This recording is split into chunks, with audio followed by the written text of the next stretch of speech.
What if I told you you could make a Saturn with vodka instead of gin? Some of you would begin to rage, unsubscribe, and some of you would just ball up on the floor and go to bed like a little baby. What if instead of gin, I said that you could use something like this, light rum? The idea of rum or vodka in a Saturn probably has some of you intrigued, some of you intrigued, but also thinking that I'm crazy. And some of you, the keyboard warriors, are already upset, typing away feverishly because the Saturn is a tiki classic and it's one that should be respected. And changing the Saturn from gin to either rum or vodka is an abhorrent attack on this beloved tiki cocktail and its iconic creator. But I'm not trying to lay down a permission structure for you to start making a rum or vodka Saturn. This is not about drink whatever you want to drink. This is not even about my ideas. It's his idea. In 1967, J. Popo said that the Saturn can be made with gin, vodka, or rum. And these are the details that I love because we collectively, those of us into cocktails and specifically tiki, lay down all of these rules. We, and I include myself, put forward the correct conventional way of thinking about certain cocktails. This must be made with this. This has to be served on ice. This has to be served up, and blah, blah, blah. Oftentimes we're basing this way of thinking on what? We just heard it somewhere from someone. Oftentimes the person that made it doesn't even really give a shit. And here's a hypothetical. You go to a bar that has a frozen slushy style Mai Tai, or maybe a frozen or slushy style zombie. You might be okay with that. In this one instance, I'm sure it would actually be delicious. It's different, and it's also something that's interesting.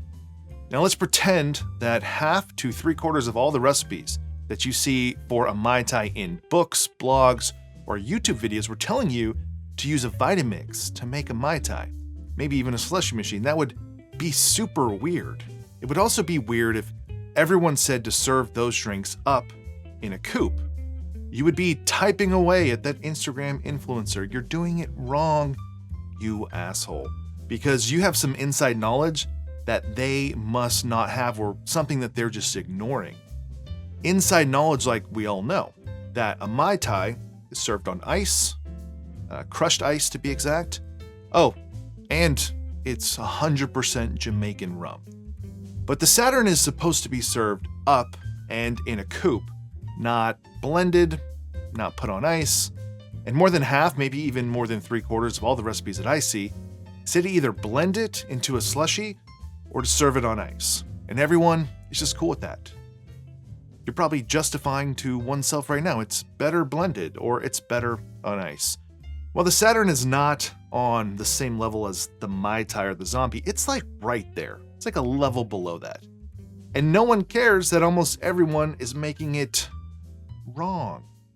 But this is also another thing that I love because the conventional view of this cocktail is either wrong or people have rationalized the alternative ways to making it, but it is seemingly just random.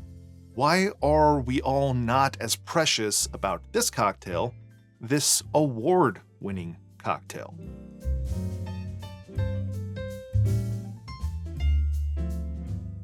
My point is not to say that we must protect the Saturn. It's the opposite. My point is that if we're going to be one of these know-it-all assholes that says, this must be done this exact way, then it needs to apply to everything, everywhere, all the time, including the Saturn. But maybe we shouldn't be assholes. Maybe we shouldn't gatekeep drinks. Maybe it's a fun thing that's interesting, but not the most important thing in the world. There's got to be more important things to rage tweet about than the lack of mint in a Mai Tai. And I know some of you right there, you already got triggered. A Mai Tai without mint? So let's break some of these made up stupid ass rules and make and drink 3 Saturns, following the guidelines from the man himself. And I'll start with 1/2 ounce of lemon juice, 1/2 ounce of passion fruit syrup, 1/4 ounce of falernum, 1/4 ounce of orgeat, and 1.5 ounces of gin, rum, or of course, vodka.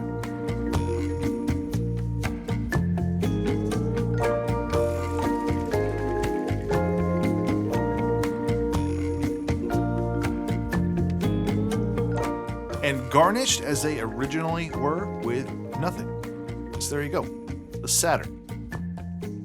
So let's start with the original, which was the preferred version from Galsini.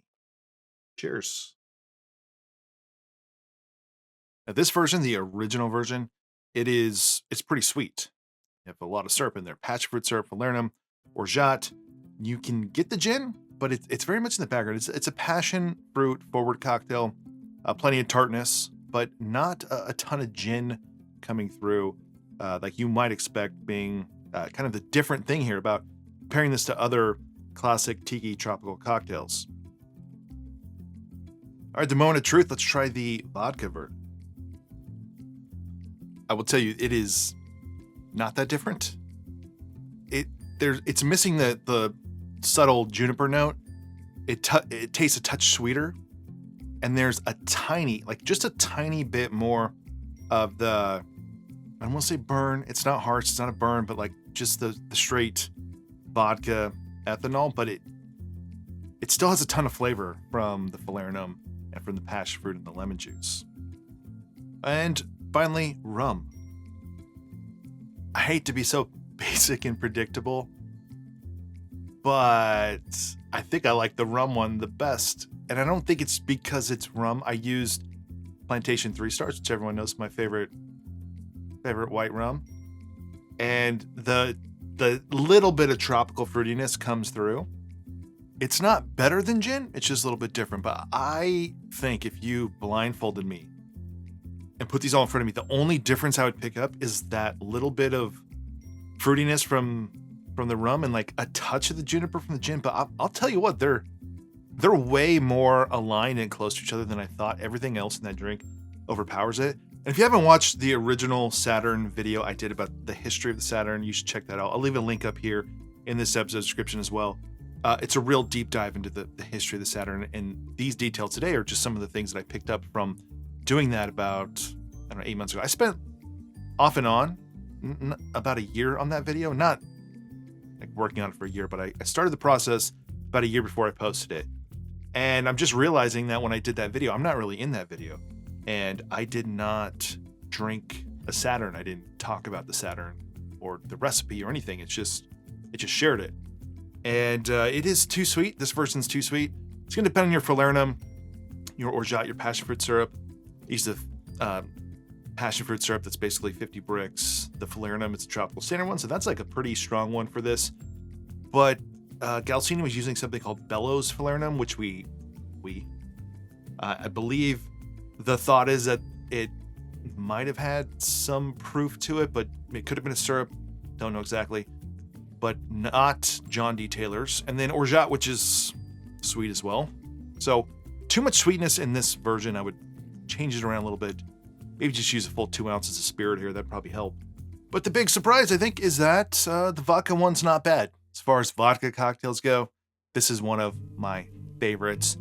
I know I got a little preachy there at the beginning, but if you're one takeaway, I think as someone who is making cocktails and researching cocktails, is that it's okay if people don't know everything you know. It's okay. You don't have to be an asshole.